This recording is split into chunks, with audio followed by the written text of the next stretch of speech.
बिस्मिल्लाहिर्रहमानिर्रहीम सल्लल्लाहु अलैहि वसल्लम। अस्सलाम वालेकुम फ्रेंड्स। फ़र्ज़ करें आपका 10 साल की जो मेहनत है कंप्यूटर के ऊपर वो फाइल्स और डाटा की सूरत में पड़ी हुई है और वो अचानक जो है आपको पता चलता है वो कंप्यूटर जो है वो क्रैश कर गया है। बिजली के बार-बार फ्लक्चुएशन की वजह से या जो है मदरबोर्ड जो है वो फ्रीज़ हो गया है या हार्ड डिस्क जो है वो ख़राब हो गई है। देन जो उस वक़्त आपकी जो हालत होगी वो उसका अंदाज़ा आप ही लगा सकते हैं कि कितना बड़ा लॉस जो है वो आपको हो गया है। देन आप सोचते होंगे यार इसका मैंने कोई बैकअप रखा होता। तो या फ़र्ज़ कर लें आपके पास एक यूएसबी थी, कंप्यूटर को हम एक साइड पे कर देते हैं। यूएसबी पे आपने कोई डाटा रखा हुआ था। अब कोई वो जो यूएसबी है वो गुम हो जाती है। देन उस सूरत में भी आप अंदाज़ा कर सकते हैं कि यार आपका जो 10 साल का जो डाटा था वो गुम हो गया, वो ज़ाया हो गया। या यूएसबी जो है वो आपके ख़राब हो गई है। देन फिर भी वही सूरत हाल है। फ़र्ज़ करें वो जो यूएसबी है वो आपको ऑफ़िस में वो जो डाटा था यूएसबी के ऊपर वो आपको रिक्वायर्ड था, लेकिन वो यूएसबी घर पे रह गई है और वो आपको डाटा चाहिए भी था अर्जेंटली। देन यार वो इतने प्यार से सब्सक्राइब करने को कह रही है तो सब्सक्राइब तो बनता है ना यार।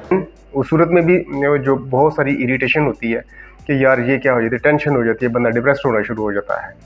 देन इस सूरत हाल में फिर वही आपको वही मसला होगा, फिर वही सिचुएशन होगी कि यार काश वो यूएसबी मेरे पास होती। दूसरा ये होता है कि यूएसबी को लेके जब कैरी करना शुरू करते हैं तो उसकी ओवर टेंशन हो जाएगी, यार मुझे घर में भी ज़रूरत पड़ सकती है, मुझे ऑफिस में भी ज़रूरत पड़ सकती है, मुझे किसी दोस्त के यहाँ भी इसकी भी ज़रूरत पड़ सकती है, उसके घर में लेके जाने उसको ज़रूरत है डाटा की। देन आप उसको अपनी पॉकेट में रखेंगे, उसको भी केयर करेंगे, यार ये कहीं उठते बैठते कहीं ये डैमेज ना हो जाए। उसका जो डाटा ज़ाया हो जाता है, उसकी जो हमें फिर दोबारा से यूएसबी खरीदनी पड़ती है। चलो यूएसबी तो दोबारा आ जाती है, लेकिन डाटा जो है वो दोबारा नहीं आ सकता। तो इस सूरत में इंसान सोचता है कि यार काश कोई ऐसी चीज़ हो कि ना मुझे ये यूएसबी कैरी करना पड़े, ना मुझे इसकी देखभाल करनी पड़े, ना मुझे इसके गुम होने का डर हो, ना मुझे इसके ख़राब होने का डर हो, ना मुझे इसकी चोरी होने का डर हो, ना इसमें कोई एंटीवायरस के अटैक्स का कोई डर हो। तो जब एक ऐसी यूएसबी जिसमें इतनी सारी खूबियाँ हों, वो कौन-सी हो सकती है? तो चलिए आइए देखते हैं कि वो यूएसबी कौन-सी जी है। हाँ फ्रेंड्स, उस यूएसबी का नाम है गूगल ड्राइव, जो कि आजकल के दौर की लेटेस्ट यूएसबी है। तो आइए सीखते हैं कि हमें इसको कैसे यूज़ करना है। आपने गूगल क्रोम को खोल लेना है। गूगल को क्रोम को खोलेंगे तो जैसे आप जीमेल वगैरह अपना लॉगिन करते हैं वैसे आपने लॉगिन कर लेना है। या अगर आप लॉगिन नहीं करना चाहते तो ना करें, जस्ट आप www.google.com लिख कर आप इसके मेन पेज पर आ जाएं आप। और उसके बाद आप यहाँ पर देखेंगे ये गूगल ऐप्स होंगी। ये गूगल ऐप्स पे यहाँ पे आप क्लिक करेंगे तो यहाँ पे थोड़ा सा नीचे आएंगे तो ये देखें, ये है यहाँ पे गूगल ड्राइव। गूगल ड्राइव को आप यहाँ पे इसको क्लिक कर लेना है। तो ये अब जितने भी आपने फाइल्स इस पर सेव करेंगे या अपलोड करेंगे गूगल ड्राइव के ऊपर, वो सारी फाइल्स यहाँ पर शो होना शुरू हो जाएंगी। ये देखें, ये इसकी ड्राइव है या यूएसबी ड्राइव है, इसको आप कह लें। और इसका एक्चुअल नाम जो है वो गूगल ड्राइव है, लेकिन ये दौरे हाज़िर की जदीद तरीन लेटेस्ट यूएसबी ड्राइव मैं इसको कहता हूँ, जिसमें इसके खोने का कोई डर नहीं है, इसमें एंटीवायरस का कोई डर नहीं है, इसके डैमेज होने का नुकसान नहीं है, इसमें घर में भूल जाने का कोई नुकसान नहीं है। आप जहाँ पे भी होंगे, नेट चल रहा होगा तो ये आपको यूएसबी वहाँ पे अवेलेबल होगी। आपने करना क्या है, अब आप कोई फ़र्ज़ करें कि मैं इसमें कोई फ़ाइल कोई सेव करना चाह रहा हूँ, तो आप कोई फ़ाइल खोल लें, उस जगह पे चले जाएं। फ़र्ज़ करें मैंने ये पेज फ़ाइल, ये टेक्स्ट फ़ाइल है, इसका नाम है 410, ये पड़ी हुई है डी ड्राइव के अंदर। मैंने इसको गूगल ड्राइव यानी लेटेस्ट यूएसबी जो ड्राइव है उसके अंदर रखना चाह रहा हूँ। यूएसबी को इस्तेमाल करने का मैंने वो गूगल ड्राइव पे आ जाना है और ये न्यू पे क्लिक करूँगा। न्यू पे क्लिक करने के बाद मैं फ़ाइल अपलोड पे क्लिक करूँगा। फ़ाइल अपलोड पे क्लिक करने के बाद मैं डी ड्राइव पे आ जाऊँगा। मेरी फ़ाइल वो यहाँ पे पड़ी थी, ये देखें, ये है वो फ़ाइल। मैं इसको आइकॉन ज़रा बड़ा कर लेता हूँ ताकि ईज़िली आप देख सकें उसको। ठीक है, मैं इसको सेलेक्ट किया और इसको या डबल क्लिक कर लें या इसको सेलेक्ट करने के बाद यहाँ पे ओपन पे क्लिक कर लें। तो यहाँ पर ये देखें, ये वो वन अपलोडेड कंप्लीट, ये उस फाइल का नाम उसने शो कर दिया, लेकिन यहाँ पे भी वो ये देखें फ़ाइल शो नहीं हुई। मैं इसको कहूँगा ये यहाँ पे इसका जो show file location, show file location दिखाओ मुझे, वो कहाँ पे तुमने सेव की है। ये देखें, ये है उस फाइल को वो शो कर रहा है। अब फ़र्ज़ करें मैं ये फ़ाइल है 410। तो फ्रेंड ये जो होम है ये मेरी USB का मेन डैशबोर्ड है या मेन लोकेशन है। अब मैं यहाँ पे क्लिक करता हूँ कि जो जहाँ पे ये फ़ाइल वो अपलोड हुई है मुझे उसकी लोकेशन पे ले जाओ, और ये देखें ये वो मुझे यहाँ पे ले आया कि ये फ़ाइल पड़ी है आपकी। मैं इसको यहाँ से मूव करूँगा किसी और जगह पे जहाँ पे इसको मैं मूव करना चाह रहा हूँ, किसी और फोल्डर में रखना। तो मैं यहाँ पे इसको ये 3 डॉट पे क्लिक करूँगा और इसको ऑर्गेनाइज पे क्लिक करूँगा। उसके बाद मैं मूव पे आ जाऊँगा।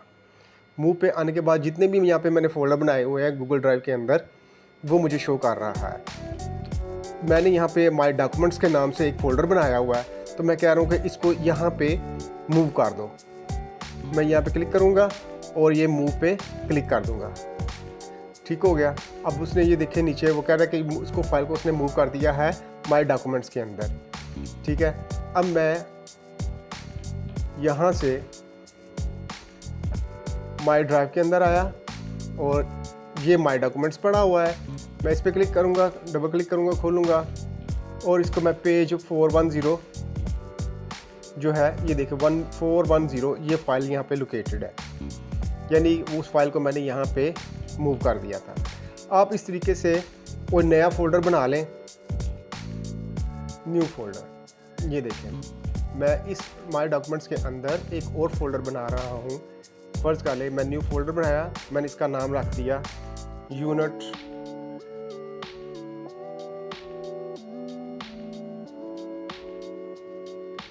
786, कोई भी वो मैंने इसको क्रिएट कर लिया। इस तरह ये देखिए यूनिट 786 या हमारे जो किसी भी नाम से हम को फाइल का नाम फोल्डर का नाम रख लेंगे, उस फाइल को मैं यहाँ पे मूव कर लूँगा।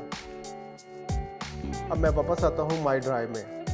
माई ड्राइव में आए और मैं कहता हूँ 410 फाइल किधर है, वो ये पड़ी हुई है। मैंने इसको सर्च किया, मैंने यहाँ से इसको कब सेलेक्ट किया यहाँ पे कि मैं मूव करना चाह रहा हूँ जो मैंने यूनिट बनाया है यूनिट 786 उसमें, तो इसने उसको उधर मूव कर दिया। अब मैं इसको यहाँ से क्लोज़ कर देता हूँ। तो अब ये देखें मैं अपने जो यूनिट 786 बनाया था, मैं मेन ड्राइव पे आता हूँ, माय डॉक्यूमेंट्स में आता हूँ, ये यूनिट 786 बनाया था, इसके अंदर देखता हूँ ये फ़ाइल पड़ी हुई है। ठीक हो गया फ्रेंड्स। इसी तरह अब फ़र्ज़ करें कि ये फ़ाइल है, मैं कल आया हूँ अपने ऑफिस में और मुझे इस फ़ाइल की ज़रूरत पड़ी है और मैं इस फ़ाइल को जो है अब डाउनलोड करना चाह रहा हूँ। पहले मैंने तो इसको गूगल ड्राइव के ऊपर अपलोड किया था, सेव किया था। अब मैं उसको वहाँ से डाउनलोड करके कंप्यूटर के अंदर सेव करना चाह रहा हूँ। तो मैं क्या करूँगा, मैंने पहले यहाँ से दोबारा से नई से करता हूँ ताकि आपको समझ लगे। मैं ये गूगल खोल लेता हूँ, यहाँ पे आ जाता हूँ गूगल ऐप्स में और ड्राइव पे आ जाता हूँ। ड्राइव पे आने के बाद ये मैंने माय ड्राइव के अंदर वो फोल्डर यूनिट बनाया था 786, वहाँ पे आ जाता हूँ। ठीक है। यहाँ पे इसको मैं सर्च करता हूँ 786 फोल्डर किधर है, वो ये देखें मैंने सर्च में 786 लिखा तो वो उसने मुझे शो कर दिया, ये फ़ाइल पड़ी हुई है। अब इसको मैं यहाँ पे राइट बटन क्लिक करके डाउनलोड कर लेता हूँ। ये देखें ये वो स्कैनिंग करके डाउनलोड कर रहा है। ये देखें ये फ़ाइल यहाँ पे डाउनलोड हो गई। तो ये इसका लोकेशन फ़ोल्डर है। मैं इसको कहता हूँ मुझे वो ओपन करके दिखाओ कहाँ पे है। तो ये उसने इसको माय कंप्यूटर के डाउनलोड के अंदर इसको सेव कर दिया है। ये वो फ़ाइल पड़ी हुई है, ये फ़ाइल मैंने ओपन कर ली। ये जस्ट ये तरीका था सिंपल सा आपको गूगल ड्राइव यूज़ करने का। Thank you friends. इंशाल्लाह नेक्स्ट वीडियो के साथ फिर हाज़िर होंगे। टिल देन अल्लाह हाफिज़।